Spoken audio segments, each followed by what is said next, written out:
Hello friends, അച്ചി കിച്ചണിൻ്റെ പുതിയ വീഡിയോയിലേക്ക് വീണ്ടും സ്വാഗതം. ഒരു പാനിൽ കുറച്ച് പാൽ തിളപ്പിക്കാൻ വെക്കണേ. എന്നിട്ട് അതിലോട്ട് പാലിന് ആവശ്യത്തിനുള്ള പഞ്ചസാര, കുറച്ച് ഒരു 1/4 സ്പൂൺ ഫുഡ് കളറും ചേർത്ത് ഇളക്കി തിളപ്പിച്ച് കുറച്ച് വറ്റിച്ചതിന് ശേഷം ഇറക്കി വെക്കണേ. വേറൊരു പാനിൽ കുറച്ച് പാൽപ്പൊടി, അതിൻ്റെ മുകളിലേക്ക് കുറച്ച് തേങ്ങാപ്പൊടിയാക്കി അരിയുമ്പോഴത്തേന് ഒരു പാത്രത്തിലേക്ക് വേറെ കുറച്ച് തേങ്ങാപ്പൊടിയും കൂടെ മാറ്റി വെക്കണേ.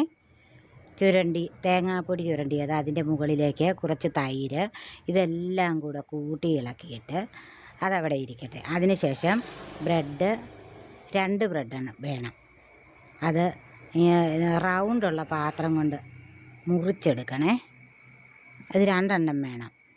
എന്നിട്ട് ഒരു ബ്രെഡിൻ്റെ മുകളിലോട്ട് നമ്മൾ പാൽപ്പൊടിയുടെ കൂട്ടില്ലേ അത് വെച്ചിട്ട് വേറൊരു ബ്രെഡ് കഷ്ണം കൊണ്ട് മൂടി വയ്ക്കണം.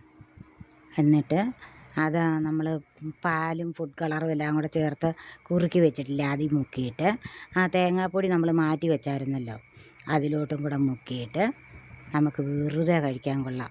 ഒന്നും ചൂടാക്കി ഒന്നും വേണ്ട. ആദ്യമൊക്കെ ചൂടാക്കിയതല്ലേ ഇതിനകത്തോട്ട് വെച്ചിരിക്കുന്നത്. എന്നിട്ട് നല്ല സ്വാദുള്ള ഭക്ഷണം, എല്ലാവർക്കും എളുപ്പത്തിലുണ്ടാക്കാൻ പറ്റും. ആർക്കും ഒരു ബുദ്ധിമുട്ടും ഇല്ലാതെ ഉണ്ടാക്കാൻ പറ്റുന്ന അടിപൊളി പലഹാരമായി. എല്ലാവരും ഒന്ന് ട്രൈ ചെയ്ത് നോക്കണേ. ലൈക്ക് ചെയ്യണം, ഷെയർ ചെയ്യണം, സബ്സ്ക്രൈബ് ചെയ്യാത്തവരുണ്ടെങ്കിൽ ഒന്ന് സബ്സ്ക്രൈബ് ചെയ്തേക്കണേ. Thanks for watching.